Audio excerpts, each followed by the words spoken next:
పిల్లలకి మనం ఒక బ్యాలెన్స్డ్ లైఫ్ ఇవ్వగలుగుతాము, ఒక స్టేబుల్ లైఫ్ మనం ప్రొవైడ్ చేయగలుగుతాము, మనం టైం ఇవ్వగలుగుతాము, మనకి కూడా మన లోపల ఒక స్థిరత్వం ఉంది అన్నటువంటి వాళ్ళే దే షుడ్ గివ్ బర్త్. ఆ బ్యాలెన్స్ ఉన్నటువంటి వాళ్ళే.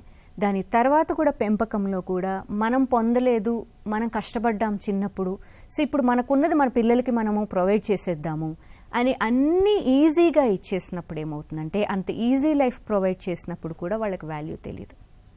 వాళ్ళు చాలా నాకు ఇచ్చేస్తున్నారు మా పేరెంట్స్ అన్ని ప్రొవైడ్ చేస్తున్నారు అనుకోరు. ఏమనుకుంటే నాకు ఇది నా రైట్, సో నాకు అన్నీ ప్రొవైడ్ అయిపోతున్నాయి, సో మళ్ళీ మధ్యలో మనం ఆపేస్తే దే గెట్ యాంగ్రీ. ఆల్రెడీ వాళ్ళకి చాలా మనం ఇచ్చినటువంటి అవకాశాలతో చాలా అడిక్షన్స్లో ఉన్నారు. అవన్నీ ఎలా బ్రేక్ అవుతాయి సడన్గా? అవి బ్రేక్ అవ్వకపోవడం ఏంటంటే పేరెంట్స్ మీద చాలా కోపము, గ్రడ్జ్ ఇవన్నీ పెరుగుతున్నాయి. వాళ్ళకి ఆల్రెడీ ఇమోషనల్ బ్యాలెన్స్ ఉండదు. ఆ ఇమోషనల్ బ్యాలెన్స్ ఉండకపోవడం వల్ల ఏంటంటే వాళ్ళకి తెలియకుండా జరిగిపోతున్నాయి కొన్నిసార్లు.